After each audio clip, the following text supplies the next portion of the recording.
Hello students, this is the 8th part of carbon and its compound. So without any further delay, let's start the video. इसमें जो सबसे पहली definition आती है वो है सोप्स एंड डिटर्जेंट्स इस पार्ट में। तो सोप्स एंड डिटर्जेंट में सबसे पहले सोप्स की डेफिनेशन देखें। सोडियम और potassium salt of higher fatty acids are called soaps, यानी कि सोडियम या पोटेशियम के वो सॉल्ट जिसमें फैटी एसिड हो और एक लंबी चेन हो are called soaps, while detergent are ammonium और सल्फोनेट और sulphate salt of long chain hydrocarbons containing 12 to 18 carbon atoms. यानी कि डिटर्जेंट वो है जिसमें सॉल्ट कौन सा है, उसमें सॉल्ट है अमोनियम सॉल्ट हो या फिर सल्फोनेट सॉल्ट हो या फिर सल्फेट सॉल्ट हो, ठीक है ना। और उस पे जो चेन हो हाइड्रोकार्बन की, ये जो चेन दे रखी है उसमें 12 से लेके 18 तक के कार्बन एटम हो, वो डिटर्जेंट बोले जाते हैं। दोबारा से समझ लीजिए, सोडियम और potassium salt of higher fatty acids are called soaps. Sodium और potassium salt of higher fatty acids are called soaps, while detergents are ammonium और सल्फोनेट और sulphate salt of long hydrocarbon chain containing 12 to 18 carbon atoms. Soap में sodium और potassium salt हैं, detergent में ammonium sulphonate और sulphate salt है, ठीक है। अमोनियम में 12 से लेकर 18 तक के कार्बन होते हैं। तो ये हमारे पास में जो दे रखा है सोडियम सल्फोनेट का सोडियम का फैटी एसिड का सॉल्ट है, ये सोप मॉलिक्यूल है, और ये हमारे पास में सोडियम सल्फोनेट ये डिटर्जेंट का मॉलिक्यूल है। दोनों का आप जो है स्ट्रक्चर बना लें।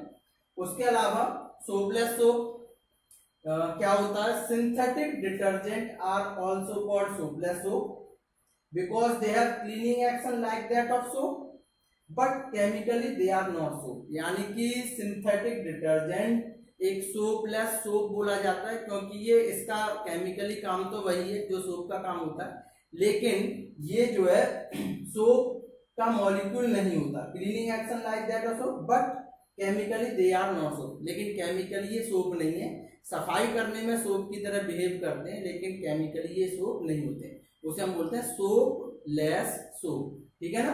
तो इस सभी को नोट करें, ये इंपॉर्टेंट है, बोर्ड में कई बार आया है सोप और डिटर्जेंट के बारे में, ठीक है ना, नोट करें। आता है सॉफ्ट एंड हार्ड वाटर। तो water that produce lather with soap readily is called soft water, यानी कि वो पानी जो कि सोप के साथ में लेदर या फोम झाग पैदा करे आसानी से, उसे हम बोलते हैं सॉफ्ट वाटर। यानी कि वो वाटर जो कि सोप के साथ में आसानी से फोम या झाग पैदा करे, वो क्या कहलाता है, soft water. Hard water, water that does not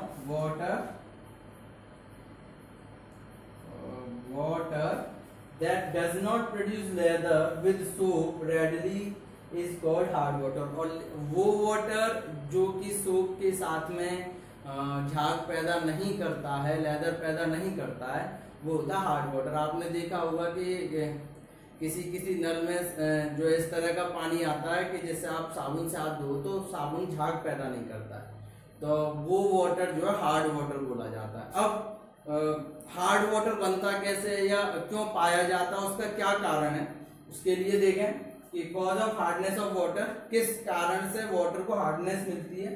the hardness of water is due to the presence of bicarbonates, fluorides and sulphates of calcium and magnesium.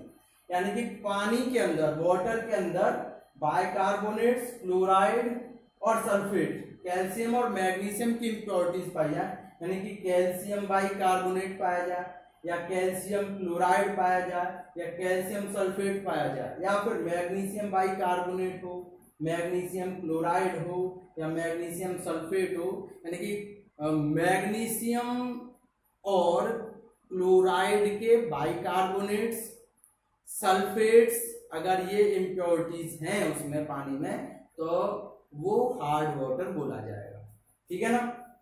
उसके बाद advantage of detergent over soap. अब detergent के क्या advantage हैं जिसकी वजह से वो सोप से बेहतर है। तो synthetic detergent can be used in hot water whereas some of soaps get wasted, यानी कि जो डिटर्जेंट है वो हार्ड वाटर में भी फोम या लेदर पैदा करता है, जबकि नॉर्मल सोप नहीं करता। तो ये इसका एक एडवांटेज है कि जो कपड़े हैं वो डिटर्जेंट से हार्ड वाटर में साफ हो जाते हैं, सोप से नहीं होते। सेकंड देखें, detergent can be used in acidic medium but soaps can not be. Detergent acidic medium में भी काम करता है, जबकि सोप एसिडिक मीडियम में सोप की तरह काम नहीं करता, वो झाग नहीं पैदा करता, वो सफाई नहीं करता एसिडिक मीडियम में। उसके अलावा third, detergents are more soluble in water than the soap. Detergents पानी में ज्यादा सॉल्युबल है एज कंपेयर टू सोप के। Fourth, its cleaning power much higher than soap, और डिटर्जेंट की जो क्लीनिंग पावर है, साफ करने की जो पावर है, वो सोप से कहीं ज्यादा बेहतर होती है। तो ये कुछ एडवांटेज हैं डिटर्जेंट के ओवर सोप पर, ठीक है ना। पूछ लिए जाते हैं बोर्ड में कि write down 2 advantage of detergent over soap. तो आप, हमने 4 लिखा रखे हैं, आप इन्हें नोट कर लें अपनी बुक में, ठीक है। नेक्स्ट देखते हैं, disadvantage of detergent over soap, यानी कि अभी हमने एडवांटेज पढ़े थे, अब डिसएडवांटेज डिटर्जेंट के सोप के ऊपर। तो कौन कौन से? पहला, soaps are 100% biodegradable but detergents are not, यानी कि सोप जो इको फ्रेंडली होते हैं, नेचर को जो है नुकसान नहीं पहुंचाते, लेकिन डिटर्जेंट ऐसे नहीं है, वो बायोडिग्रेडेबल नहीं होते। उसके बाद second, detergents are branched hydrocarbon chains cause pollution in water. Detergent में जो है ब्रांच होती हैं हाइड्रोकार्बन चेन की, जो कि पानी में पॉल्यूशन फैलाते हैं। जो भी ब्रांच वाले कार्बन कंपाउंड है वो जो है वाटर के लिए अच्छे नहीं होते, उसे पॉल्यूटेड कर देते हैं, ठीक है ना। उसके बाद third, detergents are unfit for aquatic animals like fishes E T C. और डिटर्जेंट जो है एक्वाटिक एनिमल या जो पानी में रहने वाले जीव जंतु हैं उनके लिए हार्मफुल है। जिस पानी में जो है डिटर्जेंट के जो भी गंदगी जाती है डिटर्जेंट वाली, वो उस पानी में मछलियां जो मर जाती हैं, क्योंकि उन्हें ऑक्सीजन नहीं मिल पाती। डिटर्जेंट उस पूरे पानी को पॉल्यूटेड कर देता है, जिसकी वजह से ऑक्सीजन वो एब्जॉर्ब कर लेता है और पानी में ऑक्सीजन की कैपेसिटी कम हो जाती है, जिसकी वजह से मछलियों को ऑक्सीजन नहीं मिल पाती है, वो खत्म हो जाती है, ठीक है ना। तो ये मेन डिसएडवांटेज थे सोप के। उसके बाद लास्ट टॉपिक है cleaning action of soap and detergent. तो सोप और डिटर्जेंट किस तरह से सफाई करता है, उसका एक प्रोसीजर है पूरा, कि both soap and detergent molecules consist of 2 parts, यानी कि डिटर्जेंट हो चाहे सोप हो, वो 2 तरह के पार्ट्स रखता है। ये हमारे पास में या तो आप सोप का मॉलिक्यूल समझ लीजिए या डिटर्जेंट का, इसके 2, एक होते हैं टेल, एक होता है हेड। हेड को बोलते हैं हाइड्रोफिलिक हेड, मतलब ये वाटर में सॉल्युबल है, ये वाटर में सॉल्युबल है, इसलिए हम बोलते हैं हाइड्रोफिलिक हेड। और ये टेल हाइड्रोकार्बन चेन की टेल है, जिसे हम बोलते हैं हाइड्रोफोबिक टेल। ये जो है वाटर में सॉल्युबल नहीं है, लेकिन ऑयल और ग्रीस जो गंदगी होती है पानी में, कपड़ों में जो गंदगी होती है उसमें ये सॉल्युबल होती है। तो हर एक वाटर या डिटर्जेंट के मॉलिक्यूल के 2 पार्ट्स होते हैं, एक होता है हाइड्रोफिलिक हेड, एक होता है हाइड्रोफोबिक टेल, ठीक है। ऐसे नोट करें, इसके बारे में थोड़ा सा और डिस्कस करेंगे, नोट करें इसे। तो जो हमने सोप या डिटर्जेंट के 2 पार्ट बोले थे, एक हेड और एक टेल, उसके बारे में समझ लें। A long hydrophobic tell, this part being non polar is insoluble in water but soluble in oil और ग्रीस।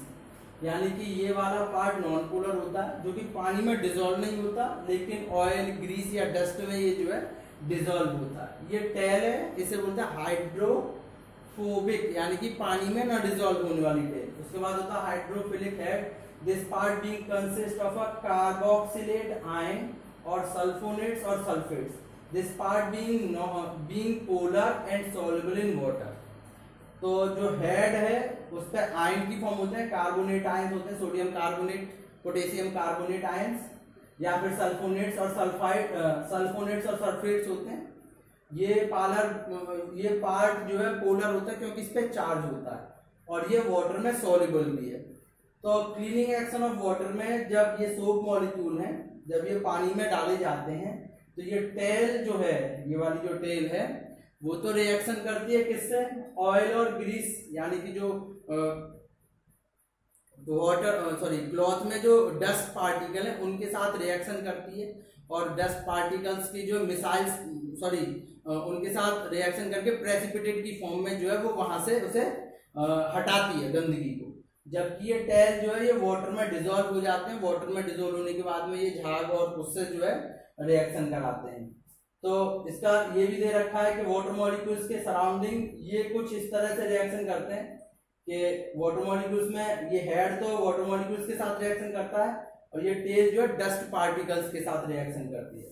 तो वही ब्रीफली दे रखा है कि when a dirty cloth is treated with soap और detergent solution, the non polar tail of the soap dissolved in oil or grease while the polar head are held by surrounding water. As a result, soap or detergent is attracted both by grease and water. वो मतलब head और tell है वो Greece या dust particle और water के साथ में एक साथ में अटैच होते हैं।